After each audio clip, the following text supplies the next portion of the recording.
Hello. Hey. Hi. Neighbor.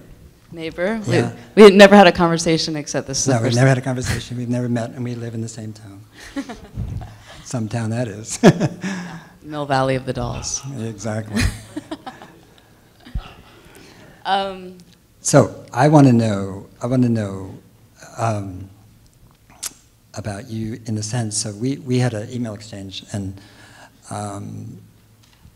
we started to play with the polarity of what we do and how we do it, and came up with these opposites, which is the monk and the connector, oxytocin and dopamine.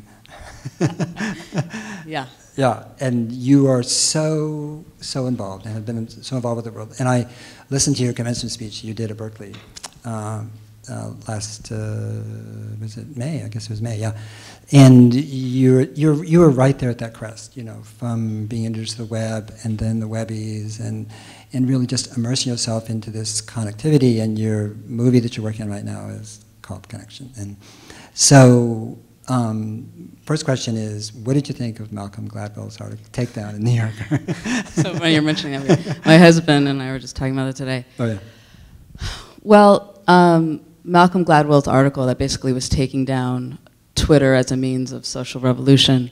I don't think he's totally right, but I think his skepticism is right. And I think we are at the beginning of seeing the potential of so many people online with these tools, and I'm very excited about Twitter right now. Now, do I believe that it was, you could say, the Iran Revolution? No. And I think that people are maybe overstating what it's doing exactly right now, but I think we're at the beginning of this huge moment where you're able to have people cross-pollinating ideas from all over the world. Like, what's not exciting about that? And so when you get perspectives from billions of people that have a common interest and they're sharing ways to solve problems that we're just at the beginning of this moment, that's incredibly exciting. So whether he wants to shoot it down, and I love Malcolm Gladwell's writing and his ideas, and he's a provocateur, he's a cultural provocateur, and he's like poking holes in, you know, things, which I think is great, and we need people like him to do that. But I am very hopeful at the potential of what it can bring. I mean, I was listening, because I want to talk to you about a little bit of what you're optimistic about in a second, but I kind of feel like Twitter and checking texting and email, you know, they've just come out with a study that you get a little hit of oxytocin. That was dopamine, wasn't it? Well, dopamine is when you seek information on Google, but oxytocin is when you have a connection, on one-on-one connection. Right. So I love this idea that everyone's getting these hits of oxytocin, because oxytocin makes you less fearful, more empathetic, more generous. So the thought, as addicted as we're all becoming, and I'm completely struggling with that addiction and being present and all the things we're all struggling with, but I am excited about the idea of this worldwide global oxytocin that's happening and beginning to happen. You think that's happening?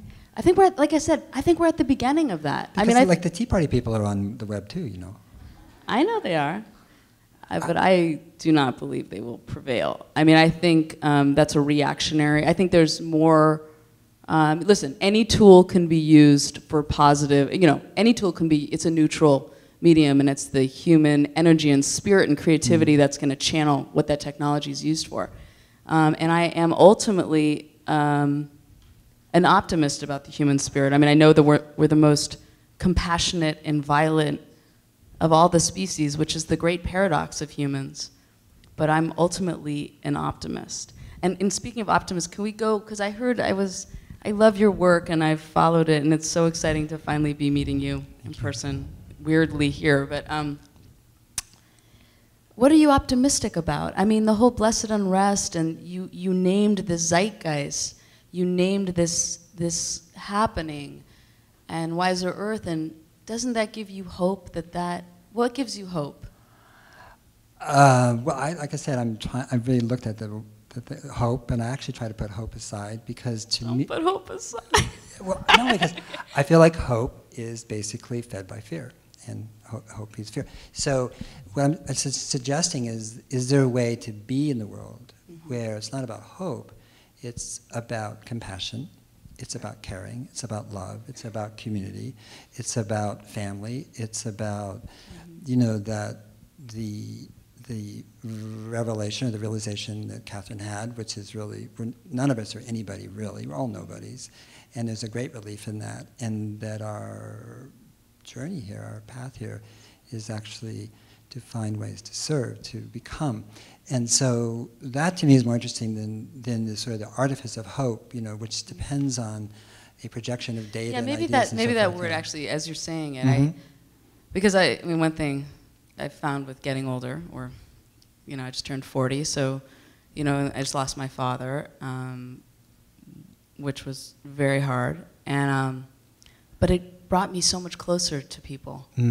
All the people that had lost their father, or lost a parent, or lost somebody close to them. And what I'm finding as I'm getting older, and I think the web and Twitter and Facebook, not superficially, I think it's letting you find those commonalities, that common human experience about being ordinary, living and dying, having children, having the same fears and hopes, that it's in our commonality that I think these tools, and not just these tools, because obviously being present is incredibly important in unplugging. Well, what I find really interesting right now, and what I love to see, is that I see the world moving closer and closer to what I call a teachable moment, or teachable moments. Because, I mean, there's a great deal of, Sturm und Drang and angst about, 2008, 2009, and, this collapse of asset values, and, people thought what they had, doesn't exist. And to me, when you begin to realize that what you thought wasn't, it's actually very helpful. Because it's that great? It's like the barn's burned down, now I can see the moon. Yeah, exactly. That's why I feel like we're in one of those, barn has burnt down. But the barn did exist. In this case, our money in the United States did not exist. That was just a Potemkin village of an economy that we all live in, and we still do. And you go to Pudwaddle or somebody and see the deficit, counter going on, and. But one thing that I love that you said at one point was that you believe, I'm curious if you still believe this, that business, which created so many of these problems, has this, you said, this restless creative energy that you think will actually solve. Well, business will, so will society, so will religion, so will school children, so will mothers. I mean, it's all of us all together. Just that business at that time was so denigrated as a agent of social change, and I thought that denigration wasn't very helpful, and furthermore, it wasn't very descriptive either, because what happens is we see the players and the actors who are not good actors in business, and they've been here since the commerce existed, and they obscure who's trying to make a difference, and who's trying to make a difference oftentimes isn't who gets the publicity, gets the news, gets right. the. I've been really excited about B Corporation. B Corps, yeah. Yes, just that they're certifying corporations that incorporate interdependence and sustainability into their bylaws. And yeah. I mean, that's a very exciting kind of movement happening. But one of the things I see right now, and I've mentioned this before, is that what I think the progressive movement has to see, or the left, or whatever you want to call it, but is that the delusions on the right are pretty well matched by the delusions on the left about energy and climate. And everybody's, just as every religion has an extremist. Yeah. I mean. And the thing I see right now is that the left, in a sense, seems to understand the problem, but to me, that the solutions that are being put forth are sort of delusive, and the right seems to think there isn't a problem, And so it's a funny kind of interplay and dynamic between the two, which is going to really work out in an interesting way in the next 10, 20 years, because in between all that is reality. Which is resource flow and economics and who's got what, when, where. And so that's going to play out in everyone's lifetime here. And it's going to be a very, very radical shift in power, locus of what I call real power, in the sense of really who's got the brains and intelligence to really see ahead and plan for it, and who doesn't. We don't right now in the United States. We're kind of behind the eight ball. Well, you were just talking about, and you've talked before, about natural capital, And what do you think about idea capital? I mean, what are your thoughts? You said you're not on any networks. Were you being... I was. It was lopsided. Too much in and not enough out. So did you just make a conscious decision? Yeah, I just got off Facebook. I got off everything. Yeah. How long ago was that? Oh, a couple of years ago. How does it feel? Oh, so much better. Oh my God, it's so much better. So you're just completely outside looking at, and you think... I'm not outside. Well, no, not outside, because you live in Mill Valley, you're always outside. No, but you're outside of, because Twitter's kind of blown up in the 2 years that you've been off. Yep. So what do you think of it? I have no idea. I'm just so happy not to be on it. I mean, I know when I give speeches, people say, "Oh, I got a tweet," it's like while you're talking and so forth. I was like, "Well, that's good."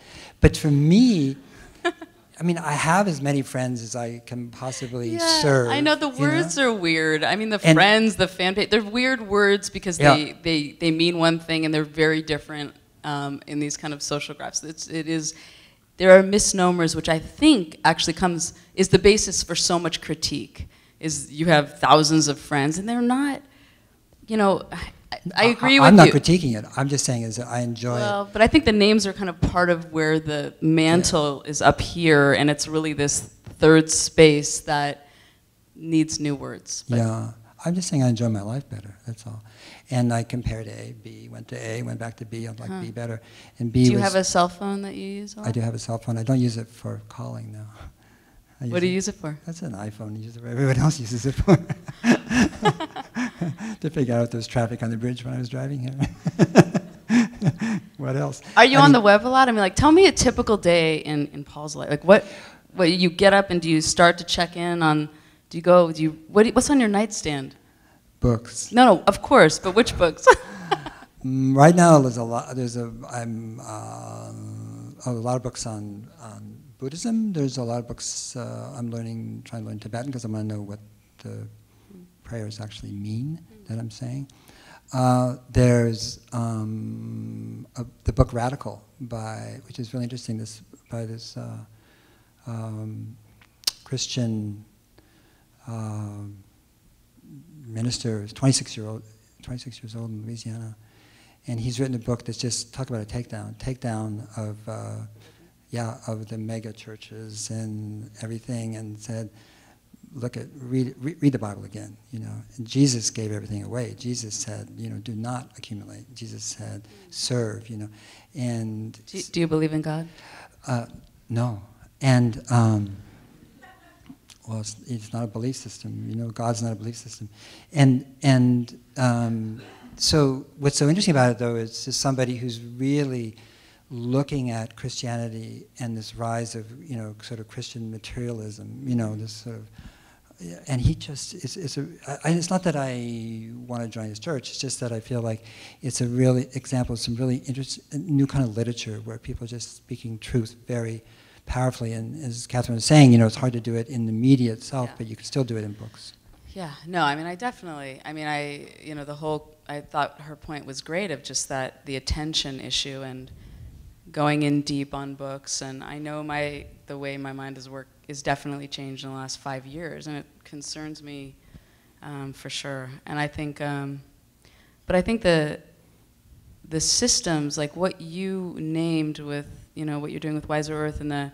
I'm not doing with Wiser Earth. I gave that. Well, that was a community. The community started it. I had nothing to do with it. But I guess the kind of nature of organizations, networks, of people with common interests, and we're seeing such a rise of kind of thinking about systems and interdisciplinary. And I love that E.O. Wilson said the future of science is a science of systems, and looking at the kind of systems, not just biologically, but socially and humans. I mean, does that resonate with you? Because I know you've done work with biomimicry and thinking of kind of human systems, common interests, and do you ever think about it that way?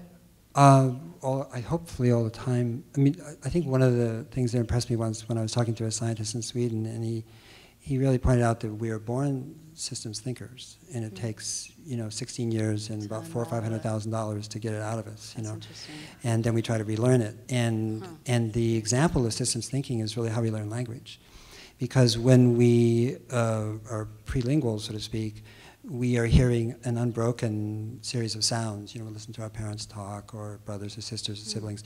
And, but actually, most of what we're hearing is not, hello, my name is, you know, Paul. I mean, that's not what babies hear. They hear this stream of language, and they watch facial expressions, and they see actions and so forth. And out of that, they begin to parse, and out of that, they start to create, you know, the understanding of language universally, everywhere in the world, always. And so this sort of ability to see things as systems is innate, you know.